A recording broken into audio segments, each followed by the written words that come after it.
If you enjoy Reddit stories, hit the like button and subscribe. Now, let's jump right into today's story.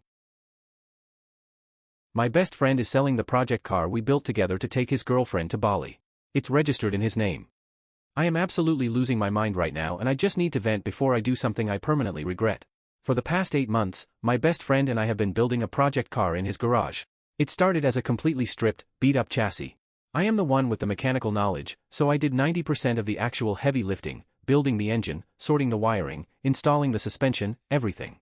On top of that, I funded about 80% of the parts because he was short on cash but promised we'd split the profit 50/50ths when we flipped it, or just keep it as a track toy. Because it was his house and his garage, we registered the chassis in his name just to make the initial towing and paperwork easier. Huge mistake. Huge. The build is finally finished. It looks incredible, sounds insane, and the performance is top tier. Yesterday, he calls me out of nowhere and tells me a buyer offered him a massive cash deal for it, and he accepted. I was hyped at first, thinking about our payout. Then he drops the bomb. He's keeping the entire profit because he wants to take his girlfriend on a luxury vacation to Bali next month. He literally told me, well, it's my garage and my name on the papers, so legally it's my car. I'll give you $500 for your trouble. $500. I spent thousands on the turbo setup, the ECU, editor's note, electronic control unit, and hundreds of hours of manual labor. I literally have grease permanently stained under my fingernails from building his vacation fund. I don't even know what to do. Legally, I know I'm probably screwed because there's no written contract, just text messages. I feel completely betrayed by someone I considered a brother. Relevant comments. Commenter 1, if you have receipts and text messages stating the money was to be split, you can take him to small claims court. This doesn't require a lawyer or anything and is usually pretty quick. If he doesn't show up, they rule in your favor. He's a terrible friend and I hope after this is all said and done, you never speak to him again. OOP, thank you so much for explaining that small claims doesn't need a lawyer. That actually makes me feel way less overwhelmed. I definitely have the texts where we talked about splitting the profits 50/50ths when we finished the build. I'm going to start organizing all the receipts tonight. And yeah, after this, he is dead to me. Commenter 2, be thorough. Make a packet of all the receipts and communications with a table of contents to make it easy to peruse. Commenter 3, I would definitely let him know that you are planning to seek legal action. Before buying his tickets to Bali, you recommend he consults with an attorney because he will owe you a lot more than he realizes.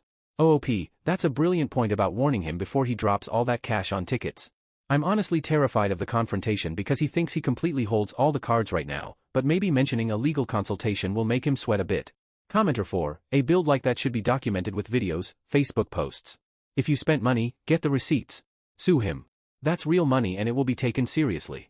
OOP, I actually do have a ton of videos and photos on my phone from when we were doing the engine swap, and I paid for the turbo kit on my card, so the bank statements are there.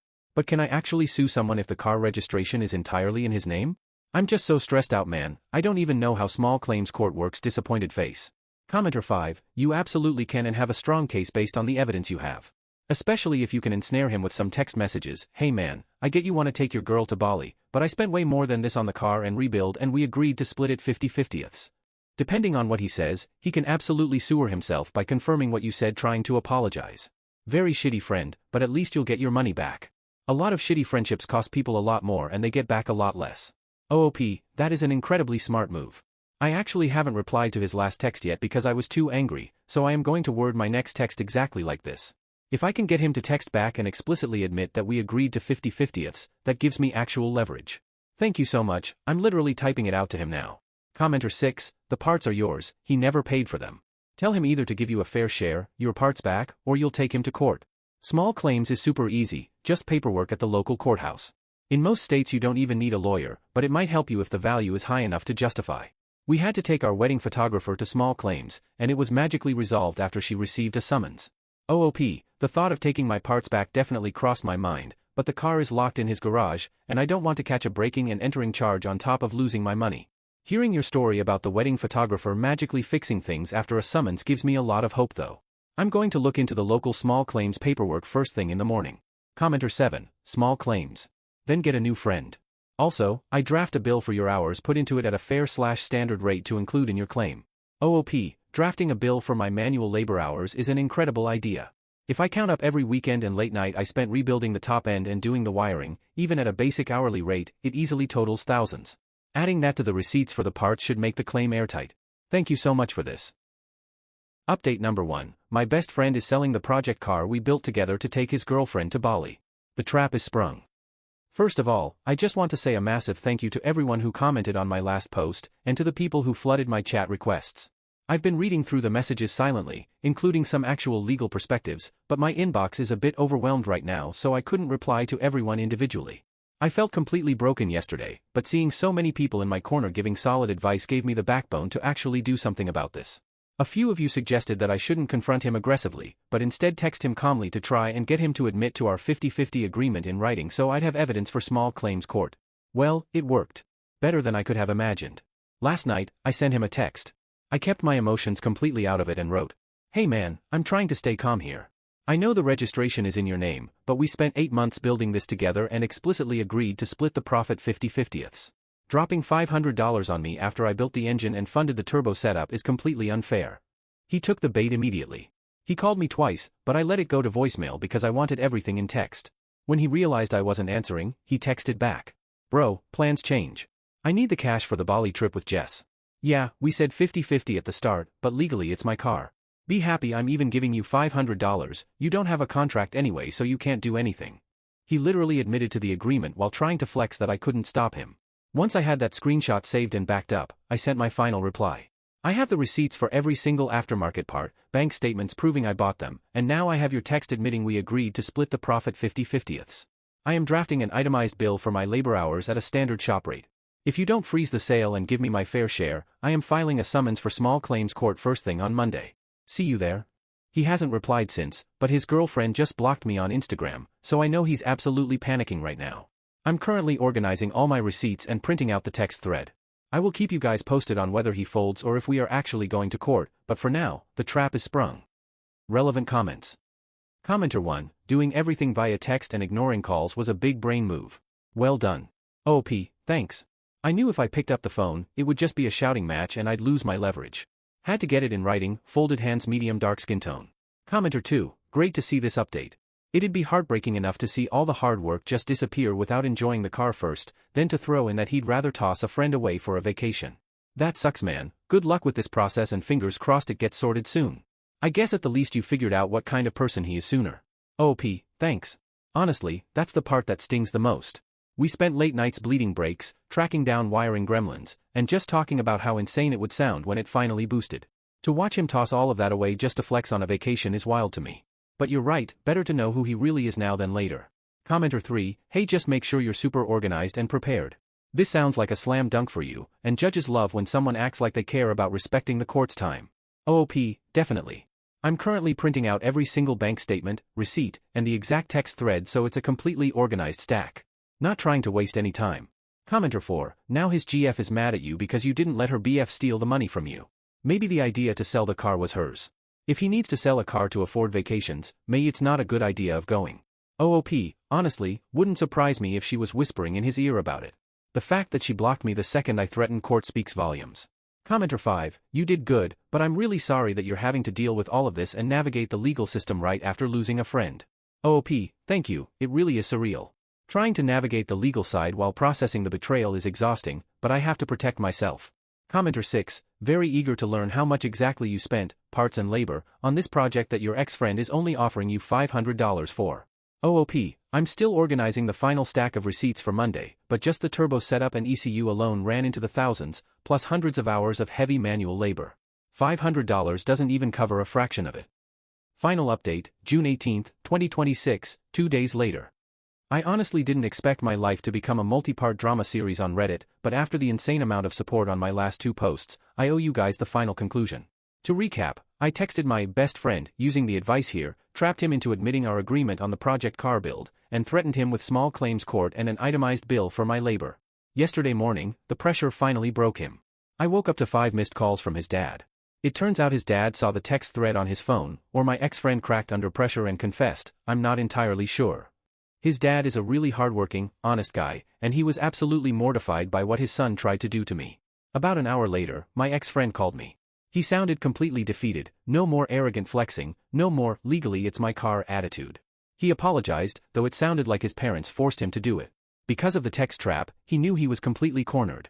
Instead of trying to fight it or sticking to that insulting $500 offer, he agreed that a 50-50 split wasn't fair since I funded almost everything. We settled on an 80-20 split in my favor to cover the turbo setup, all my parts receipts, and the manual labor hours I put in. We met up at a local bank a few hours ago. I watched the cashier verify the cash for my 80% share, deposited it straight into my account, and walked out. His trip to Bali with Jess is still happening, but it's going to be a lot more budget-friendly now that he isn't funding it with my hard work and parts.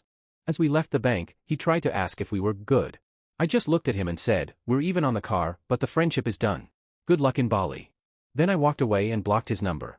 I lost a brother, which hurts, but I kept my money, my dignity, and my peace of mind. I genuinely couldn't have done this without the absolute legends in this subreddit who gave me the legal strategy and the courage to stand up for myself. The money is safe in the bank, the toxic weight is out of my life, and this chapter is officially closed. Thank you all so much. Concluding comments from OOP.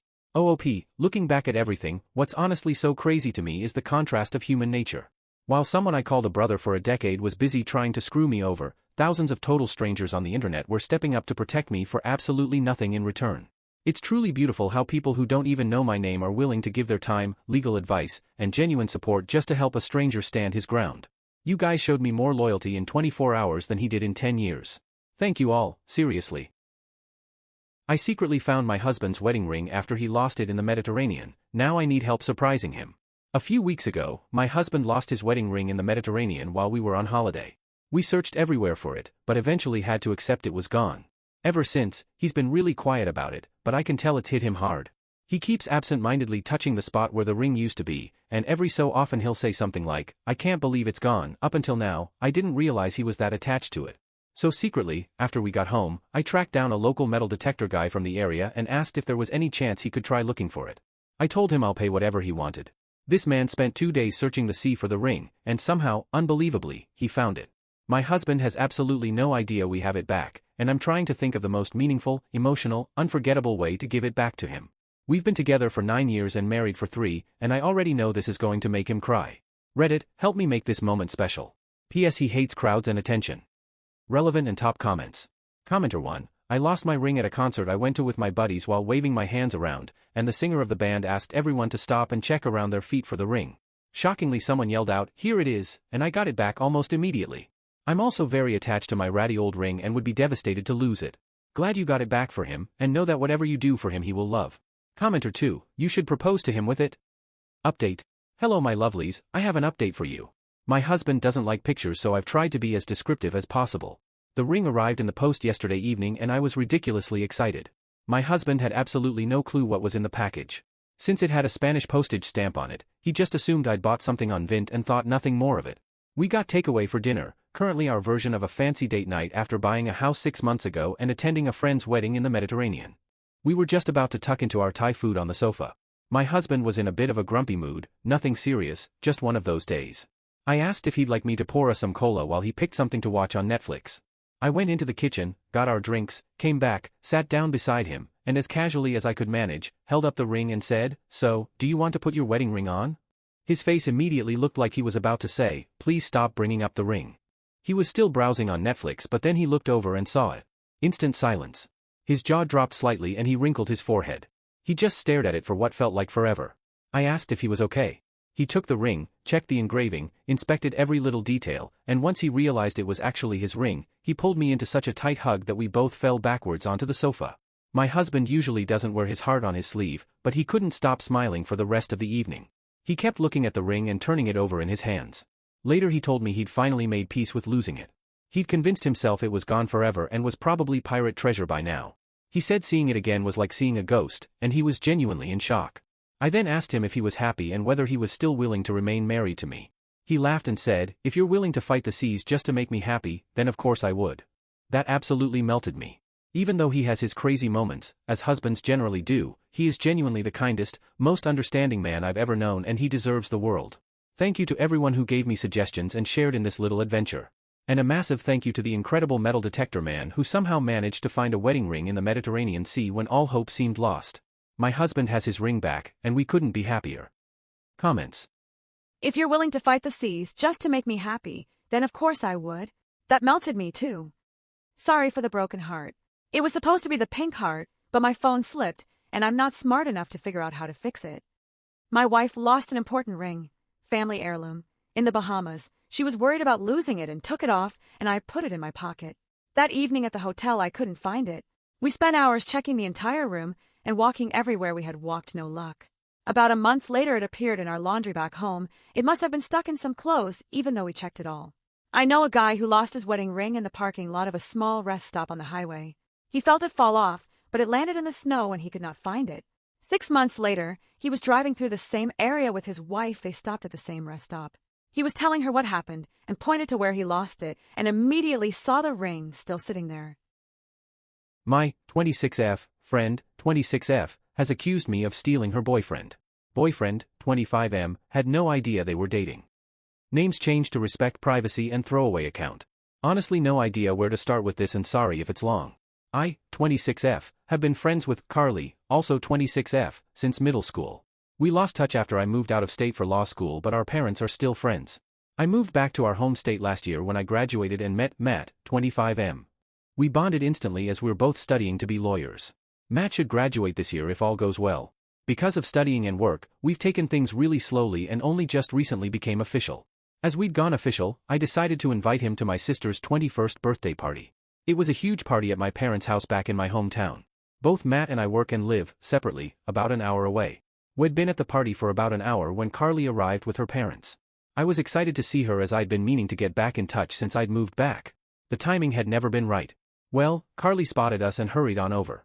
I was surprised when she gave Matt a huge hug and asked him what he was doing at the party. Turns out they work in the same building and Matt is friends with a few of Carly's friends. They've been out on group nights together a few times. I did the whole, "Oh, Carly, this is my boyfriend Matt" thing and her face instantly fell. She looked furious with me and ignored me for the rest of the party.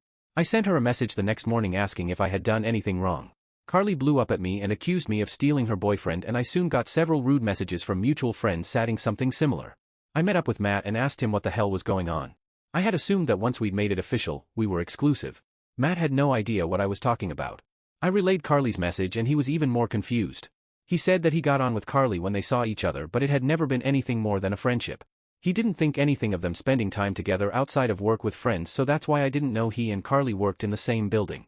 It's been a week since the party and I'm still getting messages from people asking how I could do that to Carly. I've tried saying over again that Matt and Carly weren't dating, but it's falling on deaf ears.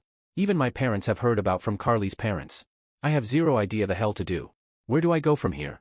I trust Matt completely, but what do I do about Carly? Edit, people have asked about the friends who have sent me messages. These are all mutual friends of myself and Carly who we've known since high school. None of them, as far as I know, have ever met Matt. None of his work friends who also know Carly have sent me messages. Also, I have spoken to Carly and we are meeting up tomorrow to talk. Relevant comments. Not nuts. It seems you unintentionally busted up Carly's fantasy. Not your fault, not your problem. She's immature and full of drama. OOP. She's never acted like this before and that's why it really rattled me. Sure, I haven't seen her much over the past few years, but she was never like this in high school as far as I can remember. Apex curve. Why can't you sit down with her and find out what the hell is going on? You're studying law and 26, not 15. You of all people should know that, but Matt said means absolutely squat. The truth is going to lay somewhere in the middle. Granted, you're not in the wrong either way, as that girl needs to realize that there is no such thing as stole. He clearly wasn't into her. And for crying out loud, she's 26 and running to her mummy and daddy. Like so many, God have her parents failed her big time. OOP. I'm meeting her tomorrow. It would have been sooner, but I'm studying, working, or with Matt, so I don't have a lot of free time. Billowing_flags. If she can't produce evidence of her actually dating Matt IRL, not just in her head, then I'd blow off her claims of GF status. There should easily be all kinds of social media pics, stories, check-ins, whatever evidencing a BF/GF relationship, not just a whole group of people hanging out. Your generation is huge on social media presence. See what she can actually present. ETA, if she can't produce a sizable number of pictures/posts of just the two of them dating, then I'd drop this friendship like a rock and block her because Carly would be a bunny boiler. Divinity sous vide. Well, this is a shit show created by Carly. I think you should just ignore her. So you know what your parents heard? Did they hear you broke up Carly and her BF? OOP. So you know what your parents heard? Did they hear you broke up Carly and her BF? My mom called me the day after the party and told me that Carly's mom had been on the phone complaining about me. Carly had told her that I had stolen her boyfriend and then she called my mom. I told mom that wasn't the case, but apparently Carly and her mom are still telling that story. OOP updated the post March 24, 2024, same post/next day. Update. Well, I met up with Carly. They're not dating and never were, so Matt isn't a cheater. I met up with Carly this morning at a coffee shop in our hometown. She wasn't happy to be there, but I'm over her feelings after the past week I've had. I sat her down and asked her to give me her side of the story. I told her exactly what Matt had said to me and asked for her to explain everything. Carly met Matt last year, not long before I moved back to the state. A mutual friend in the building they both work in invited Matt to after-work drinks, and that's when they met. The concept of thinking a guy will ask you out soon and still accusing him of cheating on you. Okay, so the same thing happened to me. I was accused of stealing the man who is now my husband, except it was actually even worse because we are all middle-aged. The woman in question was married, supposedly happily, as far as I knew. My husband said she had explicitly told him that she could never be interested in him, so he thought it was safe to be spending time alone with her. He had also met her husband, so knew that everything was on the up and up there. She literally encouraged him to ask me out once it was obvious I was into him. Asterisk, asterisk. I lost an entire friend group because they all sided with the insane married woman who had called dibs on my husband, but only in her mind. I was supposed to have read her mind and known that it would break her heart if I went out with him. What I still can't get over is that 4 other people knew all of these details and still shut me out as if I was a homewrecker. And yeah, I know that means they were never really my friends in the first place. It's okay, I'm good now. Sometimes you just can't win against crazy. I think the play there was that he was supposed to say, "Oh, but I could never do that because I'm so in love with you." I hate this usage of homewrecker. It's even more Bat's hit than the guy worrying he'd be a homewrecker for telling his brother the brother's wife was trying to cheat. If anything, you'd be an anti-homewrecker, a homesaver, saving her from blowing up her marriage. What I still can't get over is that 4 other people knew all of these details and still shut me out as if I was a homewrecker. This is the wildest part of this story to me. One person being completely nuts can just happen. Several people siding with crazy when they know it is crazy is really weird. Did they ostracize your then husband-to-be as well? Or just you? I read the words middle school in the first paragraph, and my subconscious keeps trying to convince me these people are current middle schoolers because you stole the guy I like. Such friend betrayal, I'll tell all our friends, is definitely middle school thinking. Thanks for watching my video. Please like it and subscribe, and stay tuned for more stories.